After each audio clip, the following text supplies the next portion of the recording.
Welcome to the Coffee and Counseling Podcast, where two licensed psychotherapists give you their unfiltered opinions on mental health, wellness, life, and everything in between. It's real, raw, and ready to challenge what you think you know. Get ready for some tough love. Before we begin, just a brief disclaimer, this podcast is for educational and informational purposes only and does not take the place of therapy. We hope you enjoy today's session. Hello, everyone, and welcome to today's session of Coffee and Counseling, where we don't spill the tea, but the coffee will be piping hot, where we'll talk about all things counseling. We're your hosts, Rachel Steinhardt and Stephanie Van Schaick, and today we're diving into boundaries, what they are, why they're everywhere on social media, and when they might not be as healthy as they sound. So grab your coffee and let's get into it. Rachel, let's get started with one high and one low from your week. Okay. So, my low will definitely have to be the most recent hostage video that was released. It has had me in such a emotionally low place. It's just been really hard to do like everyday tasks with that image in my head and that video in my head. It's really like horrendous. You just feel like you're watching like the Holocaust in real time. So that's definitely been my low. I'm just like, I don't know. It's just so hard. It's so hard to just like not feel absolutely horrendous doing anything, knowing that my brothers and sisters are still there. Like, that's definitely my low. My high would probably have to be that my mom is coming in this week. So I'm super, super excited. I haven't seen her in a few months now, which is a lot for me. So definitely going to have a good cry session while I hug her. And I'm very excited for that. Well, that's a really nice thing, and hopefully a really welcome distraction. Yeah, as well. yeah. How long is she staying for? I think like 2 weeks, but because my sister lives here also, we kind of, it's like joint custody. I have to like split the time with her. But I'll take every minute that I can. And I'm just like, just so grateful that she prioritizes coming here and spending time with me, my husband, and the kids and everything. And it's always so special when she comes and just makes the time that she's here so fun. So like, it almost feels like a mini vacation every time she comes here because she just tries to make it super enjoyable. So I'm very, very excited. And it's so needed. Like something my mother-in-law always says, and I love her. Shout out to my mother-in-law. She's amazing. But she always says, every mommy needs their mommy. And I'm like, that's so true. It's like crazy. And then when you become a mother, you just have like another level of respect and appreciation for your parents. It's like crazy. But anyway, what about you, Steph? How was your week? What was your high and low? I want to hear all the details. So my high and low, again, are mixed together. So I spent all weekend, I had help, thankfully, but all weekend painting. As you know, I did. We did it. You painted it. I picked it. You know what? I had ringing in my head when Rachel was like, I'll believe it when I see it. And I sent her a picture when I purchased the paint. I'm like, it's happening. It's and then I still texted you, I will believe it when the paint is on the wall.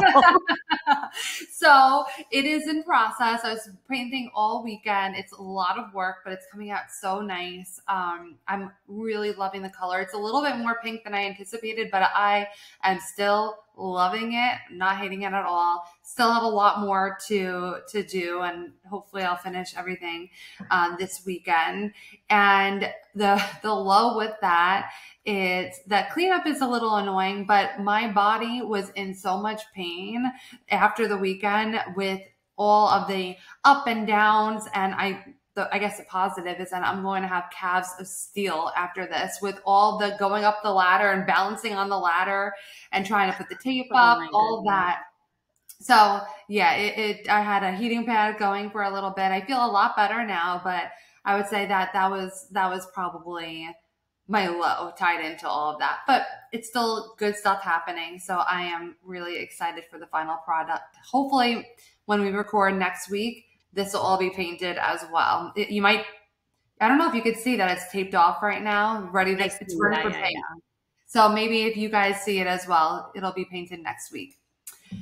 So let's talk about why we wanted to cover this topic. Boundaries has become such a buzzword in the mental health world these days. Unfortunately, a lot of the nuanced conversation around them is really getting lost. So while we love that people are feeling more empowered to protect their peace and prioritize their needs, we're also really seeing how boundaries can sometimes be misunderstood, misused, or unfortunately, even weaponized. So in today's session, we wanted to bring the conversation back to the heart of what boundaries are really about, which are communication, connection, and clarity, not control or avoidance. All right, guys. So let's talk about this hot topic. Let's start with the basics. What are boundaries? So there are different types of boundaries: physical, emotional, relational. They could be around time. They could be around like media, digital things.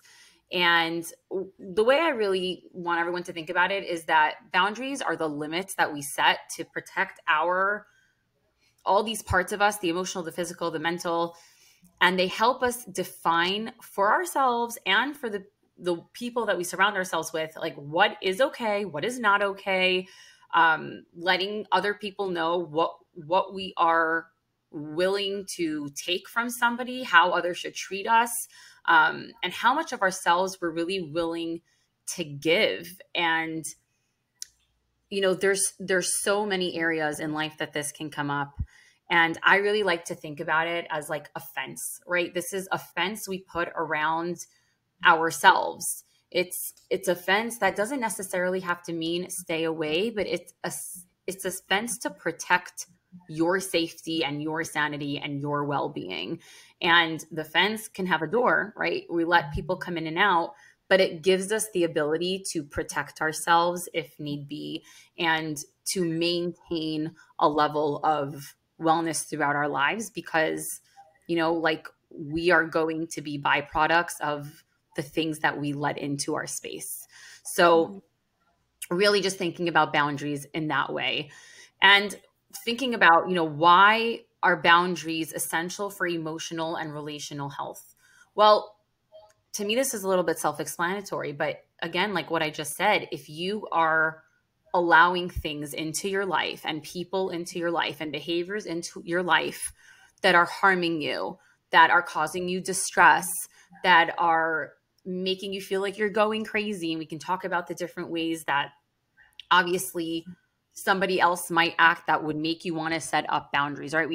I feel like one of the most trendy things on social media is talking about people gaslighting people, or, obviously being in abusive situations, sometimes it's the other way. Sometimes it's like you have a friend where you're giving more than you're comfortable actually giving. And it's the realization that you need to put almost a fence for yourself to stop giving more of yourself than you're comfortable giving. And there's just so many places where this can be utilized. And it can be such a wonderful and such a healthy thing. And it can also be overused and overdone and sometimes potentially harmful. And we'll definitely get into that later on in this session. Mm-hmm. Rachel, I'm not sure if you've ever seen this video. We might have shared it with each other, but there is an amazing video that I share with so many of my clients when the conversation of boundaries comes up. And I'll link it at the show notes, but it is a TED Talk and it's labeled with some profanity. So I'm not going to curse here, but it's called Stop Giving Your F's, and you can put in yes, I literally send this video to so many of my clients. I know exactly what you're talking about. And it's spot on, by the way. It is a lot of profanity, but it's a spot on concept. Yes. And whoever is not going to be offended by a good amount of cursing, you should definitely watch this video, because it's not only funny, but I think I wish she used a different analogy, but she really does such a wonderful job of making you understand how sacred your time and space and energy and money and everything that you have to give, how valuable that is and how important it is to protect that. Yeah, exactly. And it really is we'll use the term F bucks to just be a little bit safer here, but and I use the term bucks because it basically is like it's currency. It's time, energy, and money that's yours that no one else is entitled to. And boundaries are part of that conversation. Obviously, what we're going to be talking about is the nuance to that as well, and how boundaries are really amazing, but there's also a real lack of the conversation around boundaries where they're not helpful or where they're not taken and exercised in the proper way. So first, let's talk about why are we talking so much more about boundaries now? Of course, we've seen a rise in popularity around a lot of these terms, including boundaries, and on social media and what is called therapy TikTok, which just basically, there are some therapists on there sharing some really awesome advice, but there's a lot more influencers and people who all are portraying themselves perhaps as mental health experts. Self-proclaimed professionals and specialists. Yes. And I'm not saying that you can't get some helpful tidbits on there, but you really need to be a very conscious person when you're intaking this information. And if you have a therapist, I love when my clients are like, hey, I heard this on TikTok, and like, what are your thoughts about it? Or like, this is how I've been applying it. So we can recognize, okay, this is something that's been helpful. Maybe there's some parts of it that haven't been, and we can process that. So there are some helpful tidbits, but it's really important to be a mindful consumer of therapy, TikTok, and social media when it comes to these types of conversations. And we also have seen a big, I guess you could say, cultural shift and maybe perhaps an overcorrection toward individualism and self-care and mental health awareness. And a lot of this are really great things when it is taken into account all the other nuance.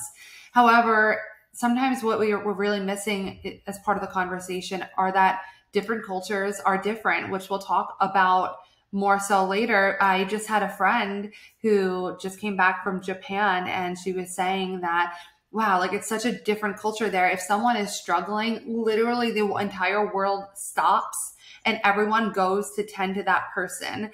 And I think that's an amazing thing. I'm not saying that that's the correct way. I'm not saying individualism is the correct way, but perhaps there's probably somewhere in the middle for our culture that could be helpful so that we can exercise boundaries in a very healthy manner. There are benefits to this increasing conversation around boundaries. We are giving ourselves more permission to say no, prioritizing yourself a little bit more. I like to use the analogy, of course, we've heard this before about not pouring from an empty cup, but I use a different analogy too to help express it a little bit more. So I try to say to my clients who are struggling with boundaries, especially people who are yes people, who are always giving, but never giving into yourself. And the thing is that if we view yourself as a bank account, let's say you start off with $50. Every single day, you're giving $1 to someone. You're giving $1. Maybe it's a little bit more some days, maybe it's a little bit less. But you're only ever depositing maybe a quarter every single day. Ultimately, that bank is going to go into overdraft. We don't like when things go into overdraft. And that is something that ultimately will hurt you.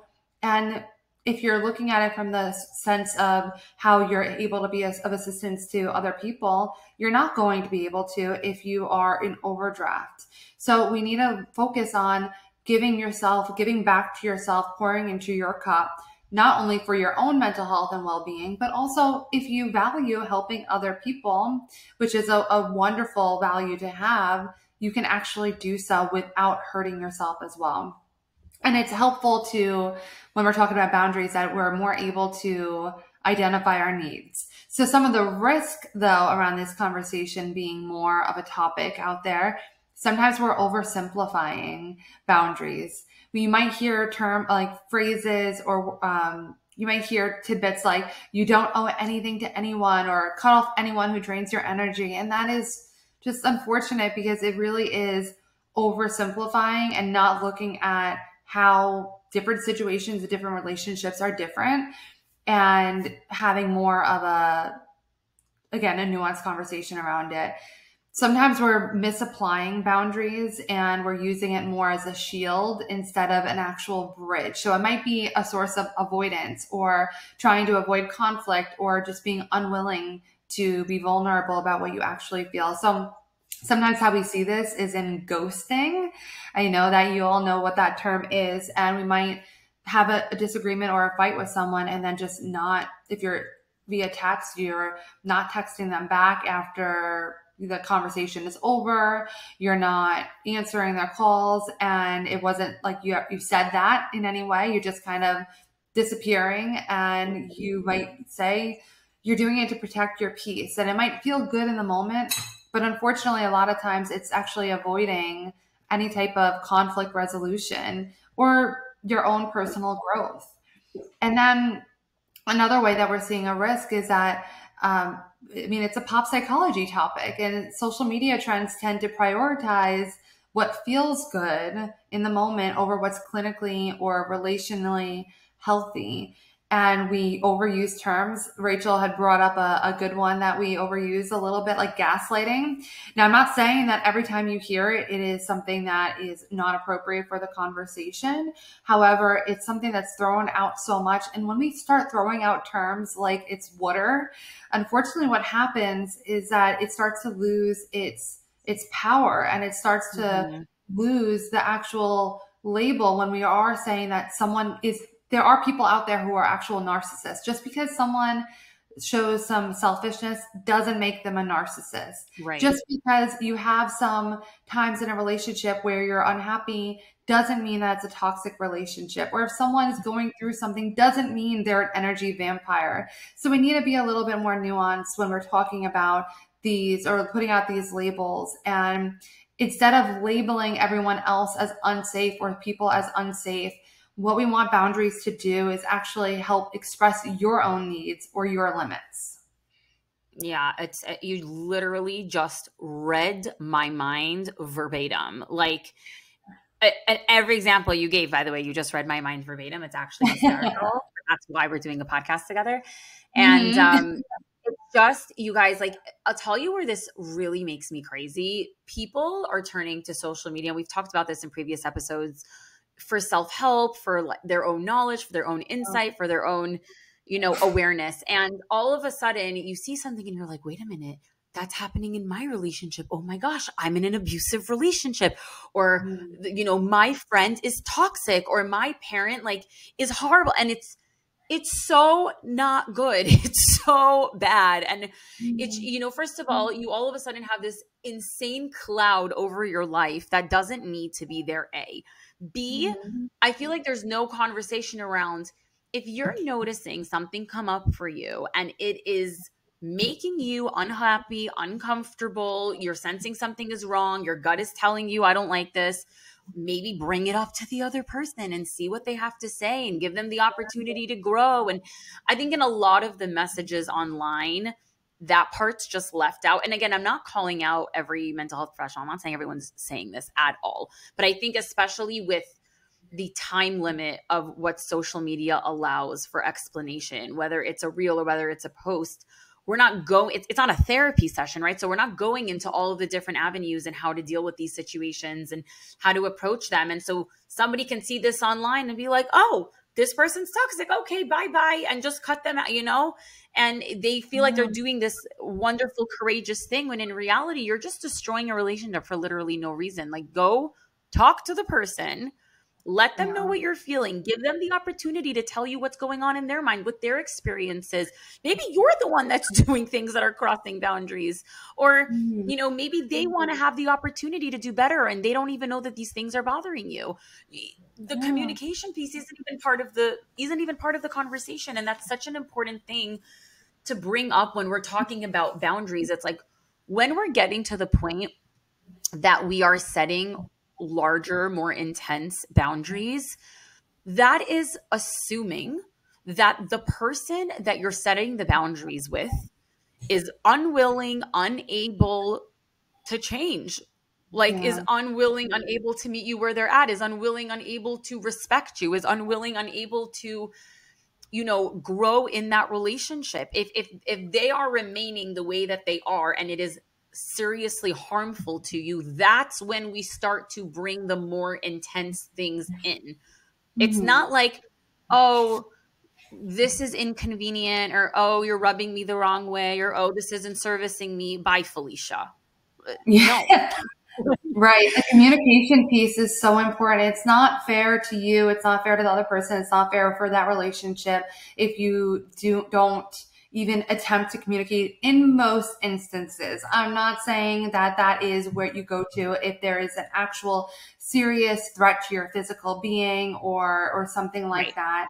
But generally 9 times out of 10, probably that's not what the situation is when we're talking in the conversation that we're having right now. Yeah. I'm going to reiterate that. We're not talking about if you're being beaten. Like, no, we're not talking about if someone is emotionally beating you up and there's no question that you're dealing with like we're not talking about that space. If that's your situation, we are not talking to you. Do not worry.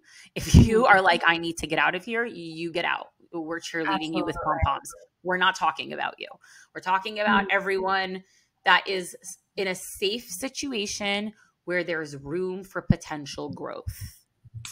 Perfectly said. And adding to the risk of what we're talking about here is when we are labeling, and like you said, like, oh, this happens in my relationship, therefore it's a toxic relationship. What happens, you might do something like just ghost that relationship, and that could be very much what happens. But also on another note, we talked about this a little last week about confirmation bias, that you might then totally discount everything positive about that relationship and only look for the things that support your idea that that person's a narcissist or that this is a toxic relationship. And that can be also a pattern that you start to take into other relationships, which is really a disservice to you because you might not be able to have healthy, and we're talking about any type of relationships, romantic, friendships, family relationships, whatever. So you want to just be mindful. If you are hearing something that maybe it's like, oh, that happens in my relationship as well, and it is toxic, put it in the back of your brain, talk to someone you trust about it, be mindful about it, but don't just take that as, well, this is that now, and I have to protect my peace and exit if that's really otherwise a positive relationship.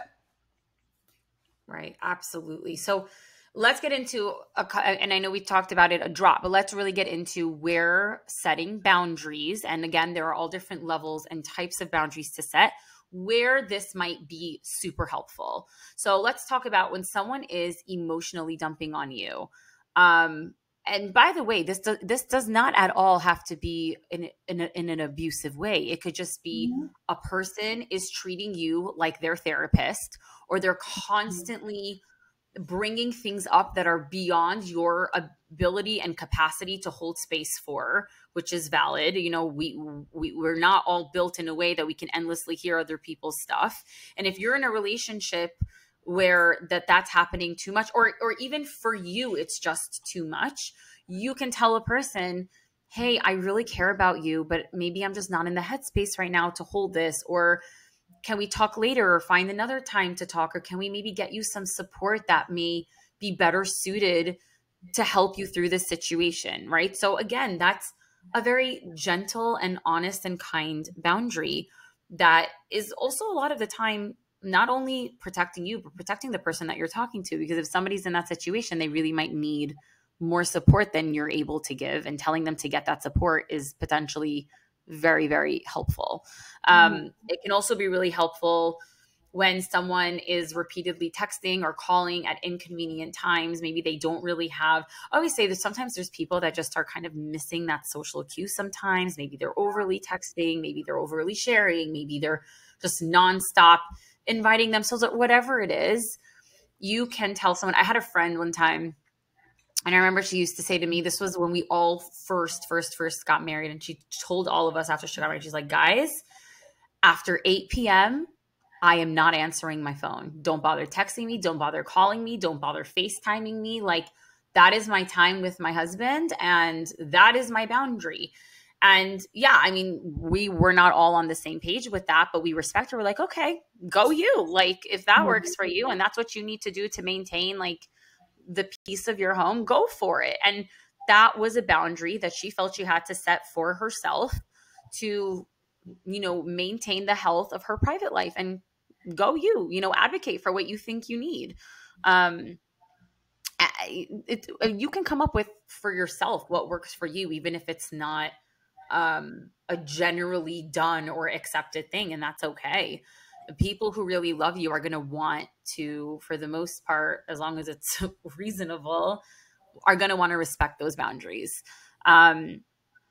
Same thing, even for mamas, you're going to set boundaries with your children, right? Like you'll say, I'm not going to let you hit me. I'm going to move away until your body is calm, right? We're not going to let our kid start slapping us. We're going to set a boundary. We're not going to let our kid run into the street or completely ignore the things that we say. We set boundaries in order to create discipline and respect and safety for our children, right? So this can come up even with your kids. Obviously, and probably one of the most popular ways this is discussed, especially on social media, is with romantic relationships and with family, right? So with romantic relationships, let's do this on a small scale for a minute. It could look like, hey, I really need some alone time to recharge. This has nothing to do with you. I'm not mad or anything. I just need to be in the room alone a little bit and take some time for myself to decompress and clear my head. And that's a really healthy way of letting your partner know, hey, I just need a minute and has nothing to do with you. Please don't take it personally. Like, I'm here. I love you. I need a second to myself. Such a healthy boundary and such a healthy way to communicate your needs that doesn't leave your partner sitting there going, what on earth is going on? Right. So, and I think that's one of the issues. And this is kind of what Steph and I are talking about, that a lot of the examples given our social media are very extreme. They're very intense. And sometimes that's needed. And that conversation is important. But it's also important to talk about the smaller, little, mundane, everyday boundaries that people can include in their lives that make significant impacts on their mental health and well-being in life as a whole. So I really want us to bring as many examples as possible into the space that more reflect on day to day. So you guys can see that there are so many shapes and forms that boundaries can come in. Another way that this might come up is, again, like I just said, with maybe an overbearing family. You know, some families, a lot of families, they do not have a filter whatsoever. And sometimes they're not really going to stop because they almost can't. So, you know, your boundary might be hearing someone in your family say something and say, you know, I really don't want to have this conversation. And if they continue, you might remove yourself to a different room. You might take a walk. You might separate yourself until that moment is over. And that might be a healthy boundary you could set with your family, because we can't always, we can't control the people around us really ever. Not, we can't always, we never can. That's the reality. This can also come up, believe it or not, you guys, in therapy or in mental health work, right? So for therapists to clients, it might look like, I can hold space for your pain, but I can't take responsibility for your healing, right? That is on the client. And vice versa, the client might tell the therapist, you know, I know you really want to do this work with me, but I'm not ready to do this work yet, and I need to pin it. And that is a client setting a boundary with a therapist of like, I know that you believe that my trauma work is really important and I like hear you, but I'm not ready for that yet. And whether or not that's good for you is like beside the point. You are allowed to set that boundary for yourself. That's such a great example to bring in the therapy relationship, because one of the things that they harp with us in grad school is about setting boundaries with our clients, and how, because a lot of us feel very uncomfortable with setting boundaries. And that's a whole other topic that, you know, hopefully we can get into while we're throughout these conversations. But boundaries, because we're not really taught a lot of the times how to do that. And a lot of people in our culture are either overextending themselves or are people pleasers or are people who just will shut it down and won't have any type of nuance when it comes to having any type of sacrifice for someone. So it's really hard to know, like, where's that line? And what they tell us in grad school too, and I'm sure, Rachel, you've had this, you had this told to you many a times as well, it's they say you need to make sure that you are very upfront with setting your boundaries. And this might be the first time that your client has seen a healthy exercise of boundaries. And that's a great modeling as well, because hopefully you could take that and move that into your life and what boundaries you need in your own life as well. Yeah, absolutely. So, so true. And since this is our job, I'll go to the next one, which is setting boundaries at work. Listen, it's hard to give examples for this because I'm going to say this right now. Every person's work dynamic and work culture is so different. So this example, so for some of you that are listening, you might be like, Rachel, yeah, okay, that wouldn't fly in my job. So I understand that. And I recognize that. You within your situation can figure out what boundaries that you can set. But for example, if you know that you're not supposed to work over the weekend and your boss is sending you an email over the weekend to get something done on Sunday, you could tell your boss either on Monday, I don't work on the weekend, I didn't even see it. You can let me know during the week. You could message your boss over the weekend and say, thanks so much for sending this over. I'll look over it on Monday. You know, you can have a conversation with your boss after being like, hey, I just wanted to clarify. I know we talked about weekends I don't work. I recognize you send me an email. How can we deal with this moving forward? Right. So there are definitely boundaries that you can set. I don't want to give a million examples because everyone's work situation is so different. What isn't acceptable. Some of you, it's normal for you to work till 2 o'clock in the morning. For some of you, it's not normal to work past 6. And that's like abuse. It depends on your setup. And so I'm really not going to get into it. You within the realm of your job, I would say talk to coworkers, talk to other people within your field and try and navigate for yourself what is considered the norm and also what your personal norm is. So I'll give you guys a personal example. I'm going to try to leave as many details out as I can. I worked in a place where I was given a certain amount of hours a week to work. And, you know, what I was getting paid and everything that was set up was really around time because our job as therapists is very time consuming and time sensitive. And a lot of what we do is like hourly or by the day or whatever.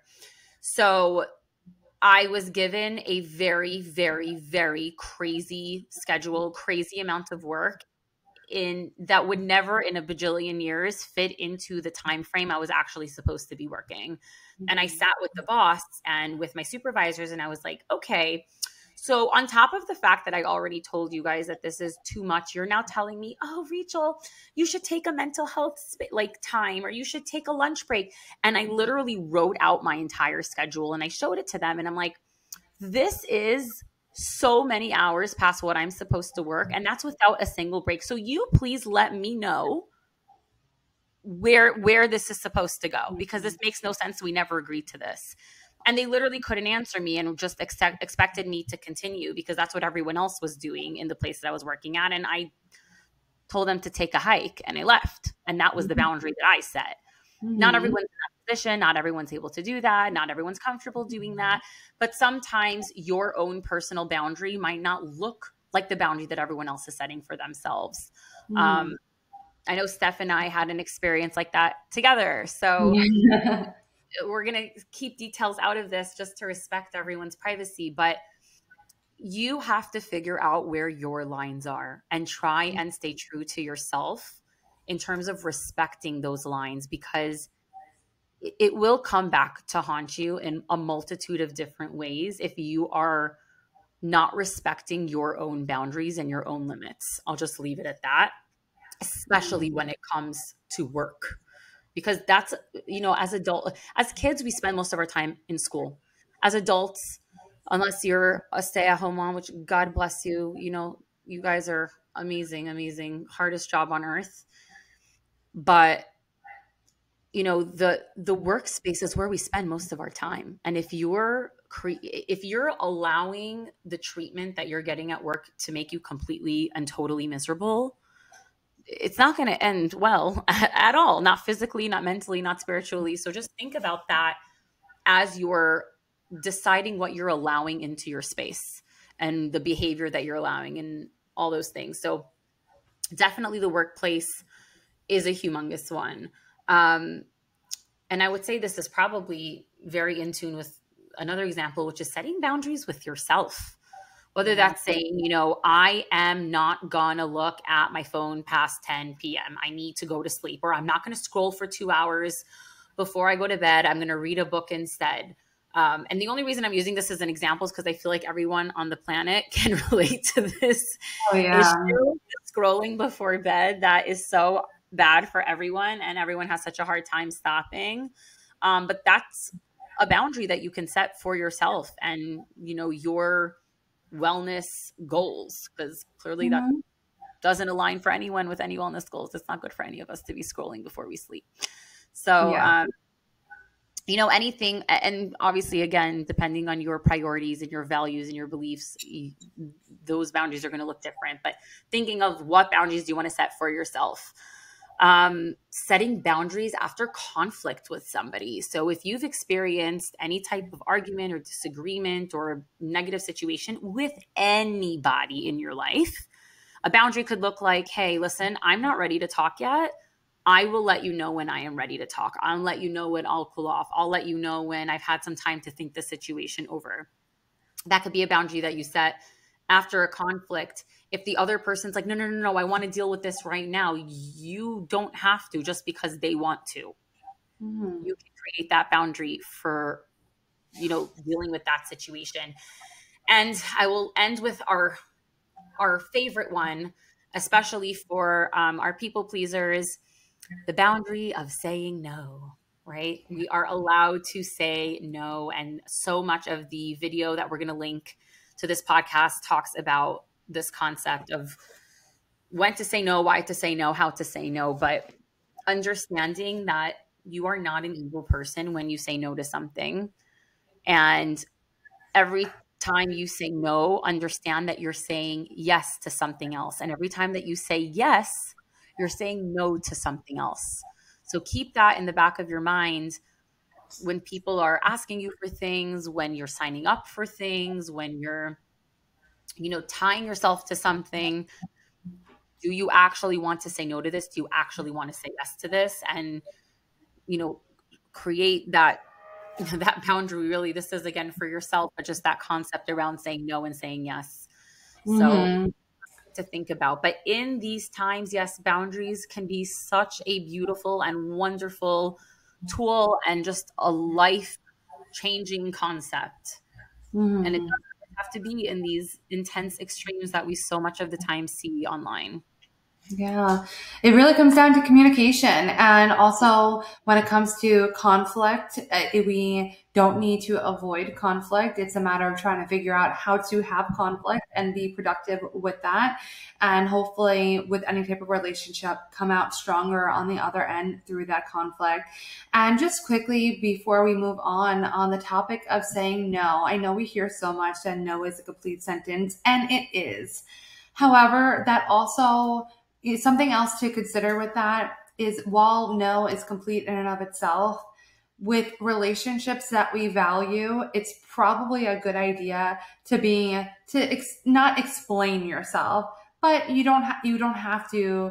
Sometimes people perceive no as just being, not taking into account another person's feelings or anything like that. So sometimes we can, I'm not going to say sugarcoat, but we could say, no, I really appreciate you asking, but it's just not going to work for me today. And you don't have to explain yourself. You don't have to try to give an excuse. You don't have to give a reason why, anything like that. But you can make it a little bit more digestible to a relationship that you value. Because if you value that relationship, some people might interpret a no as something that's short and maybe not taking into account anyone else's feelings. So just keep that in mind. Know the relationships that you're dealing with and what is the most appropriate thing to say in that.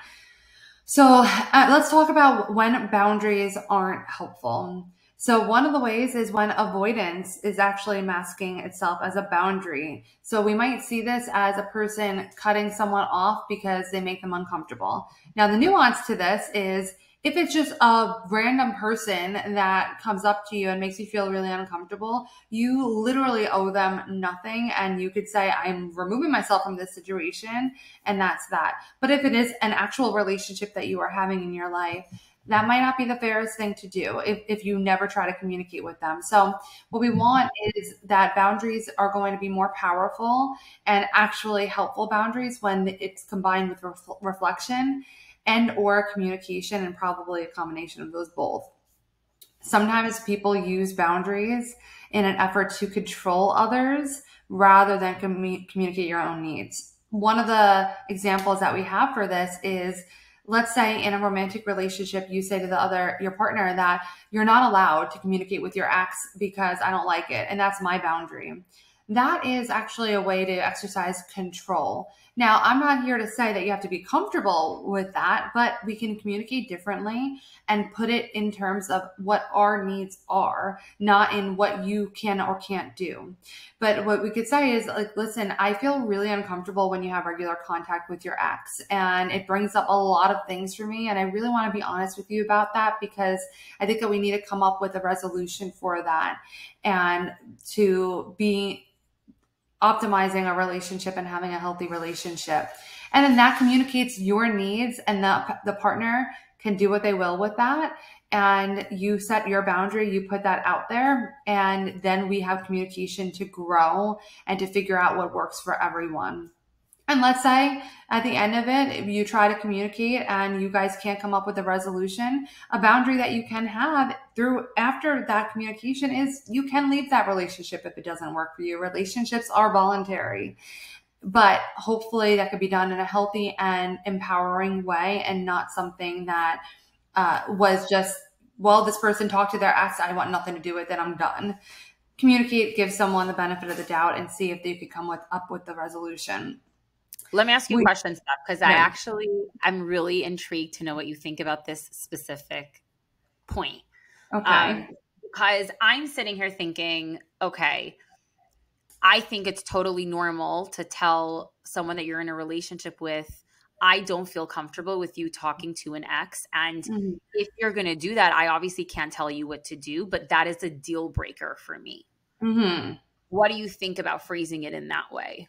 I think that is an absolutely wonderful way to phrase it. In fact, that would be exactly how I would phrase it, because that would be a I wasn't sure if you were saying like you can't tell somebody that they can't talk to their ex, and I'm like, you should absolutely tell them. Well, Rachel, you and I could go off on this, and absolutely we would.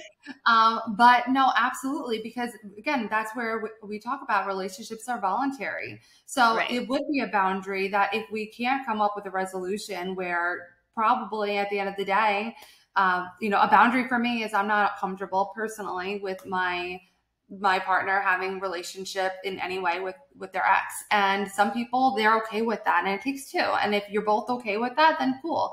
If it's something that you're not okay with, then that needs to be something that you could set out there and say, hey, is this not something that works for me? And what do you feel comfortable with? Like, do you want to pursue this relationship? Are you comfortable not having communication with your partner, with your ex? Or is that something that you really need to do? If so, that doesn't work for me. Right. I think the important thing to note here, and like the intention, is both parties have the freedom to make a choice, right? So if one person is saying, I don't care what you want or what you don't want, which by the way in itself is a bit of a red flag. But if they're saying this is what I want, or like I'm going to talk to this ex because this person's a really good friend of mine, or I've known this person for many years, and if this is going to be a problem for you, this isn't going to work. You have the freedom to make that choice. And like Steph said, if the person is like, you know, I'm sorry that you feel that way, but this isn't something I'm going to stop just because it bothers you. You absolutely, like you said, have the freedom to leave. And I think that really is the part to, when it comes to relationships in general and bringing things up that are, whether you want to call it boundaries, whether you want to call it deal breakers, that are points of topic for you. Remember that both people have the freedom to choose to do whatever they want. It's not like one person does something and you're like, oh, I'm stuck. You're not a prisoner. Like, you're in a relationship that you can come in and out of. Yeah. I mean, hopefully you're not coming in and out of. Yeah. right. You have the freedom to do what you want. Yeah, relationships are voluntary. I think that's really great that both of you have the right to choose what works for you and what doesn't. It's just more so when we're talking about boundaries, communicate. And if after communicating, there's not a resolution that works for both of you, then you guys can part ways. And that's totally understandable.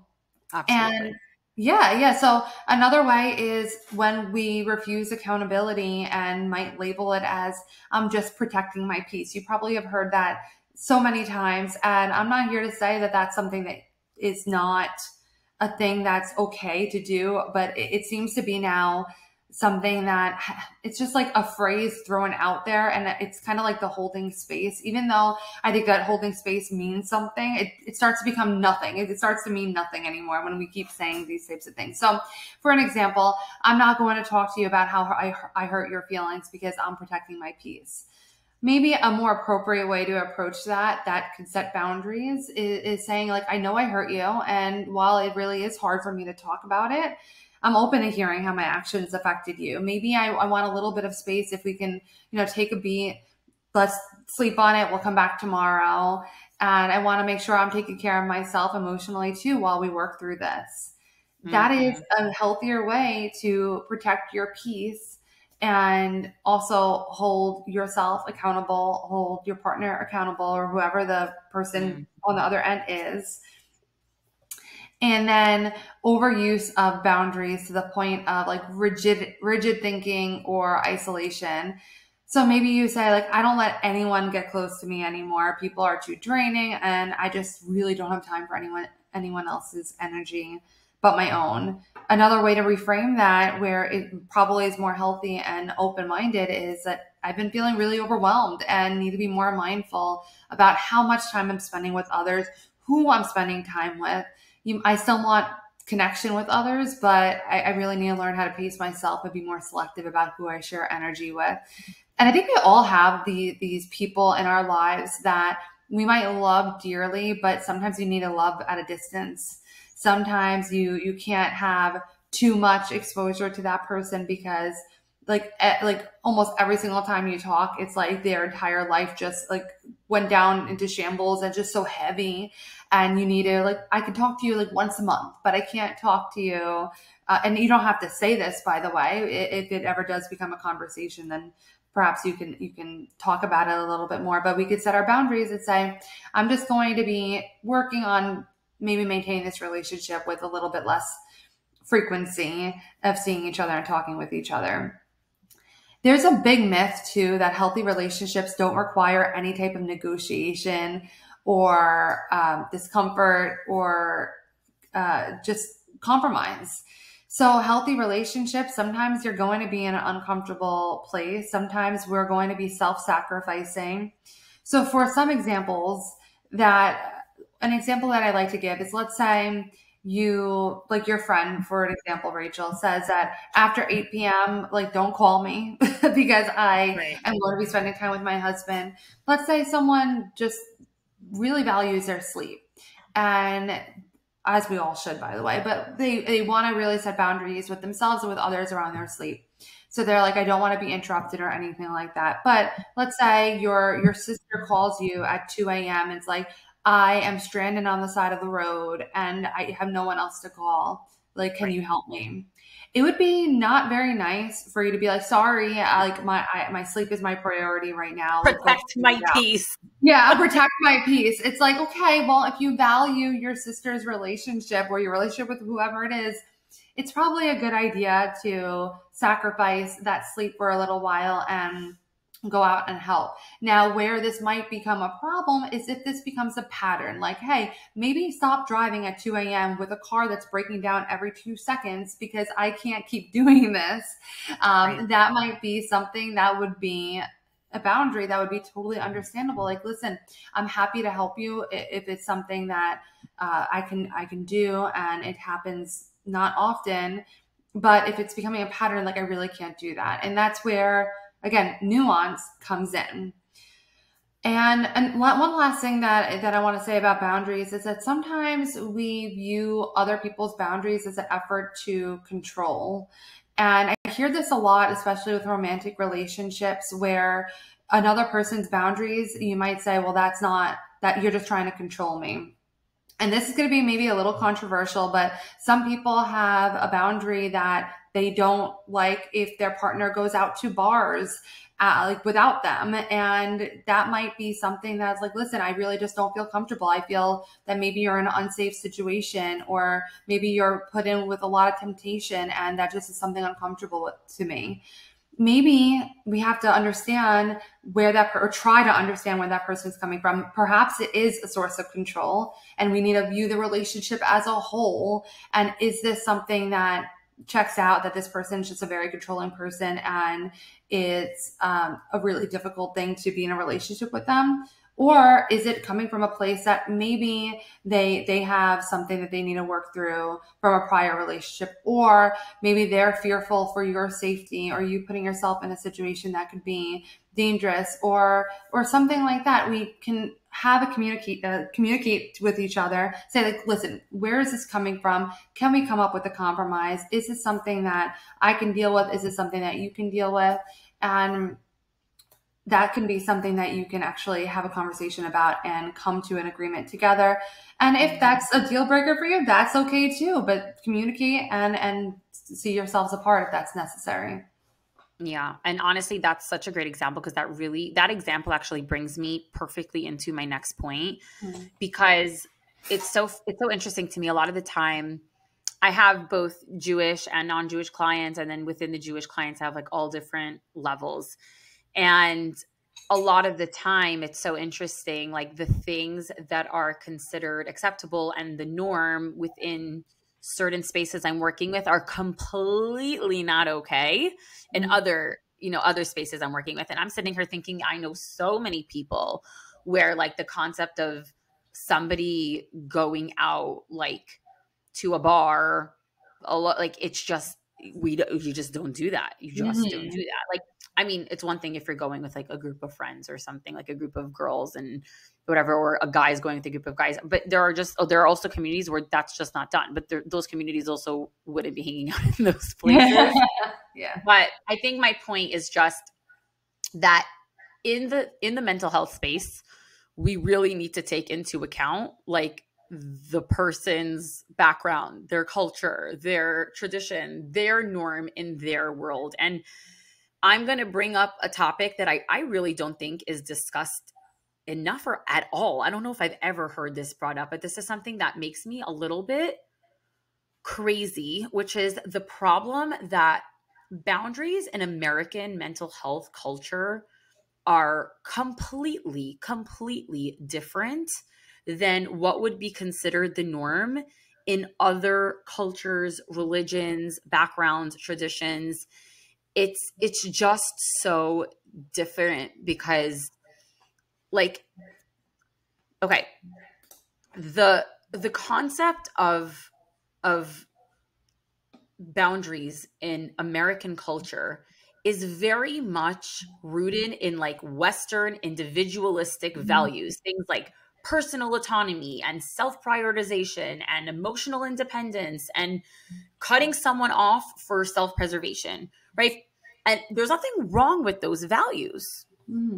Like nothing wrong with those values. However, it's not universal. And just because that's an American concept and an American value doesn't make that necessarily the norm in the rest of the world. So there tends to be a lot of a clash when mental health advice ignores cultural and communal norms in other cultures, whether it's Middle Eastern or Asian or African or Latino, like specifically like Jewish background. Religions, yeah. Yeah, it's so different. There's this emphasis for us like on interdependence and family obligation and loyalty and community harmony and collective identity over individual expression, and the concept of our elders or our parents just being not the end all be all, but like the level of respect and loyalty and gratitude and all of the above is just put on another level. It's just on a pedestal. So when American therapists or someone on social media, a mental health influencer, is talking about like, oh, you don't owe your parents anything, or if this person's not adding to your piece, then just cut them off, or like protect your energy or at all costs, or just remove yourself from this community. It's like, first of all, that can come off as really harsh and dismissive and potentially disrespectful and incredibly invalidating to that person's culture and background and tradition and religion. Mm-hmm. It can cause harm by encouraging unnecessary cutoffs in family, friends, and community, where for them, connection is everything. It is a core of their identity, and it's what makes up their entire like state of being.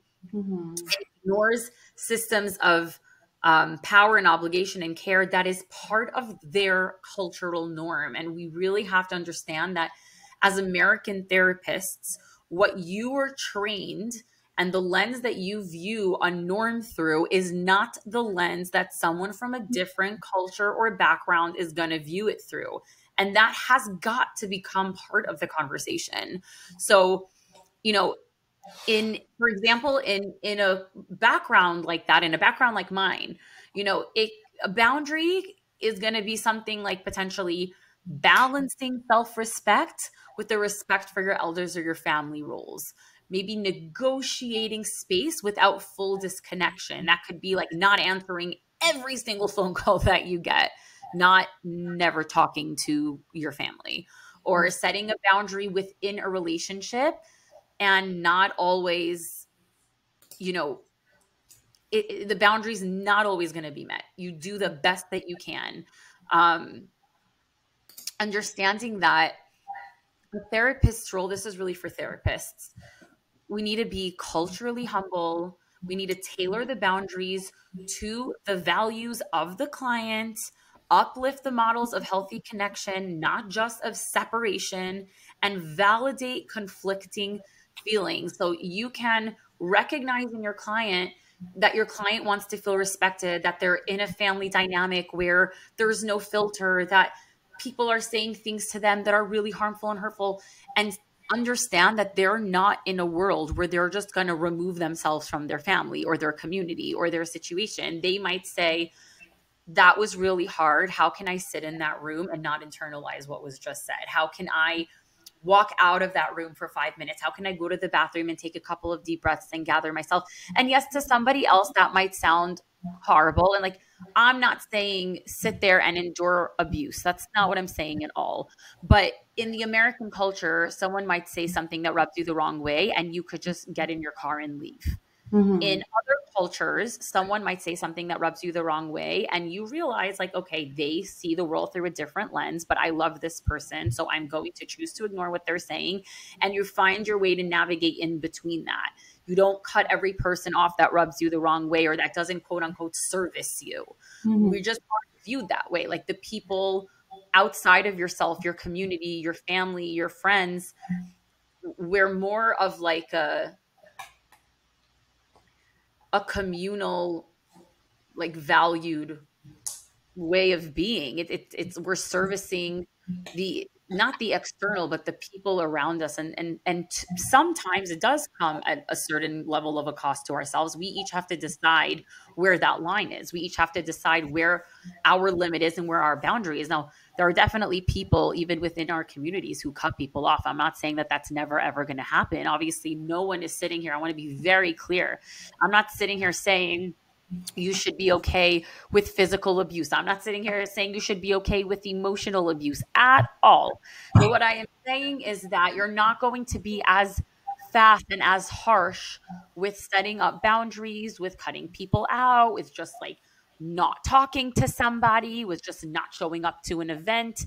It's just not going to happen. Like if you're invited to a family wedding and your cousin is there that makes you want to put your head through a wall, guess what? You're still going.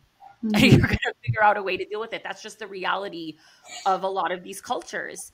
Mm-hmm. And in the mental health space, we really need to bring that into the conversation, because a lot of the conversations around boundaries do not take this concept into account. And so I really just wanted to bring that up as a point that in different cultures, backgrounds, religions, traditions, these boundaries are going to look very, very different. And that is okay, because your norm doesn't have to be somebody else's norm. Mm-hmm. Yeah, that's those are some great points, because it really is something that I think you're right is missing in the mental health talk as we are witnessing on social media and whatnot. So some really great points in that. And so let's talk about some practical tips for listeners and how we can exert boundaries and in a healthy way. So some questions to ask yourself before setting a boundary is like, what am I hoping to achieve with this boundary? And be honest with yourself.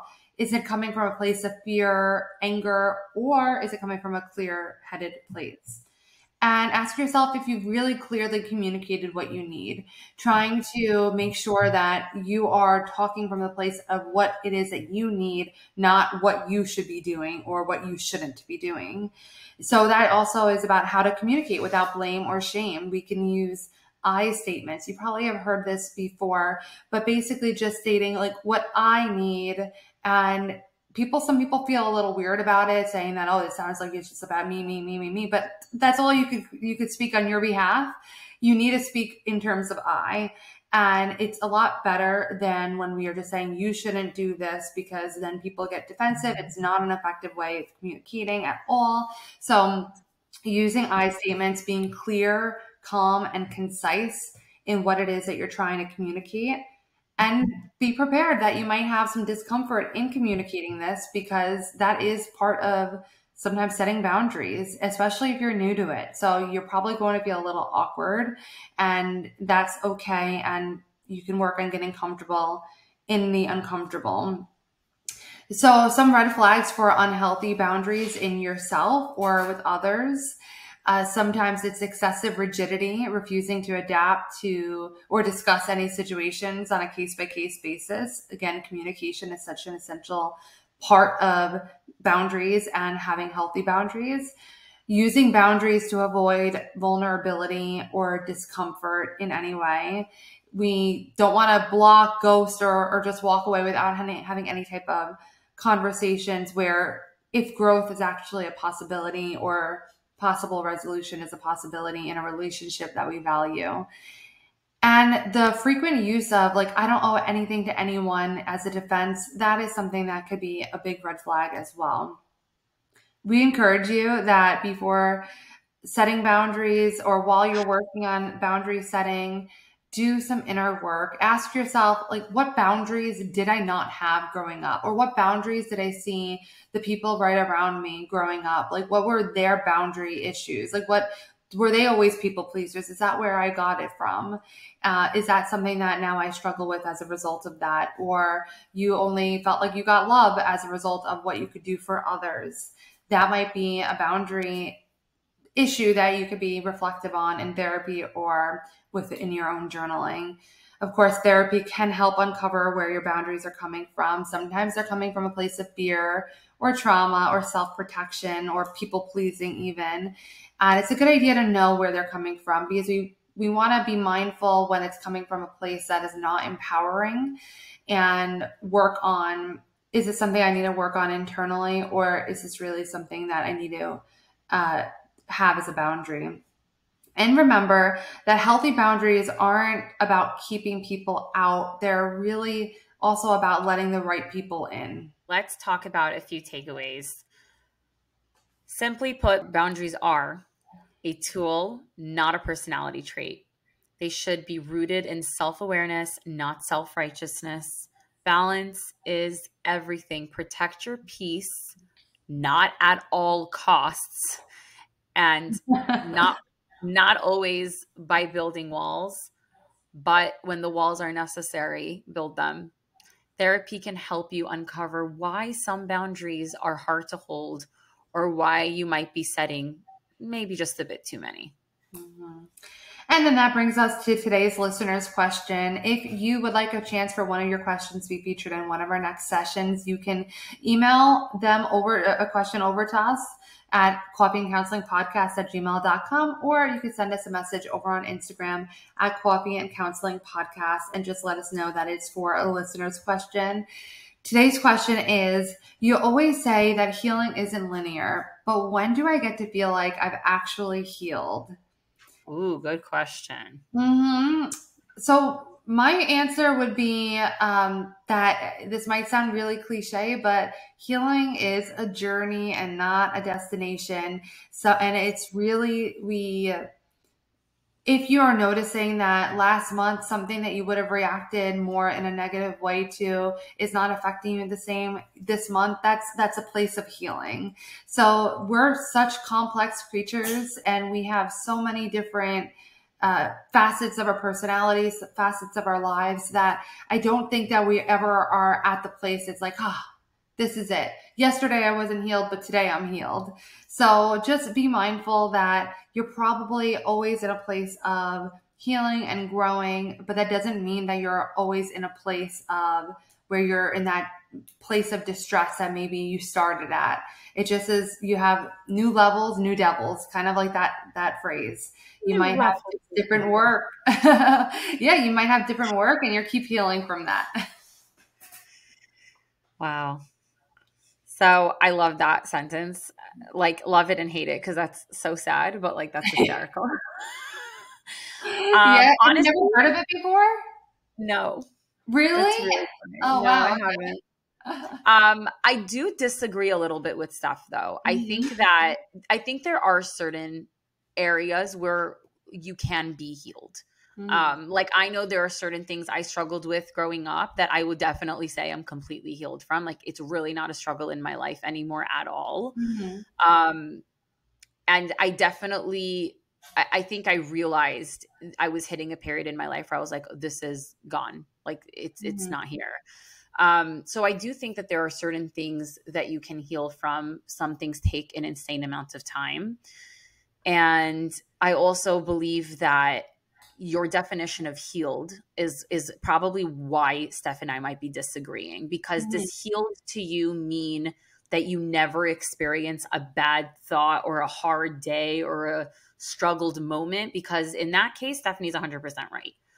But if you are taking into account that life is life, and even in the quote unquote healed person, you're going to have hard days, you're going to hear negative voices, you're going to have just a minute of humanity, then yeah, I mean, listen, I think certain things you're constantly managing. Certain things you might never be completely healed from. And everyone's different. I mean, I've heard other people say that they have been completely healed from certain disorders or obstacles that other people never did heal from. And I think that depends on the person themselves and the way that they experience their resiliency and go about their lives.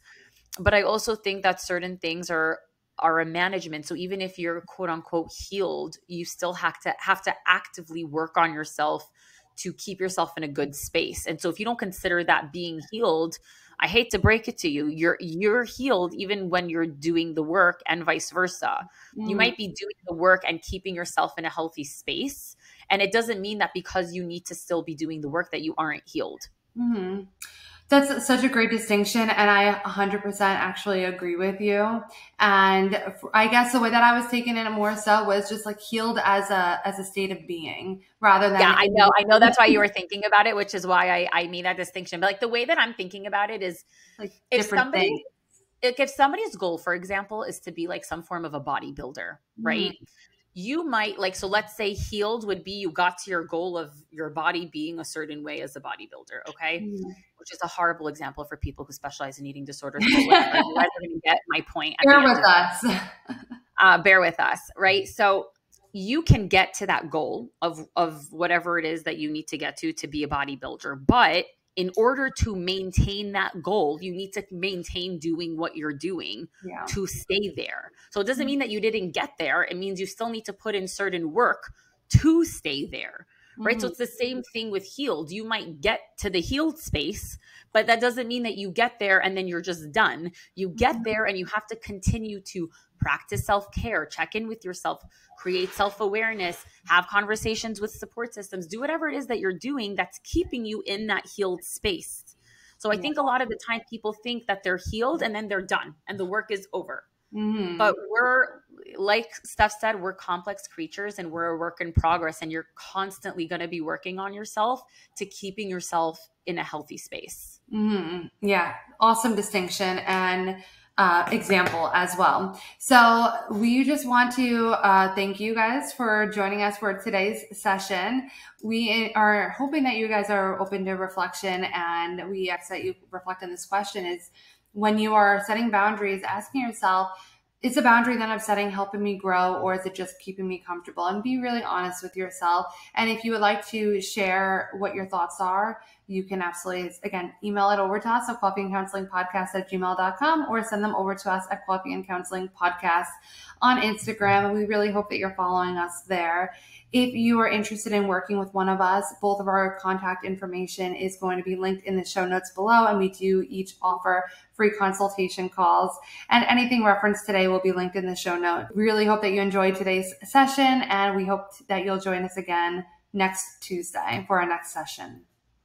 Have a great week, guys. We'll see you next week. Thank you so much for being with us today.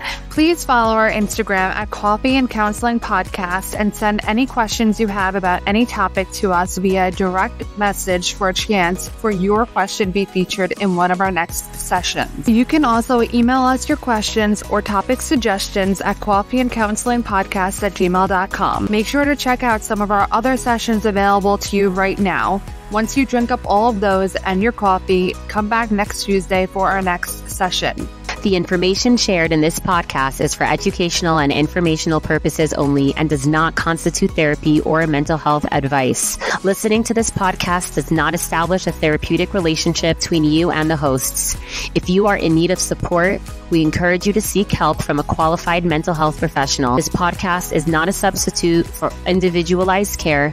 We do offer individualized therapy. If you're interested in individual therapy with one of us, please visit our practice website and send us an email to set up a free consultation call. All of the links and our contact info will be in the show notes.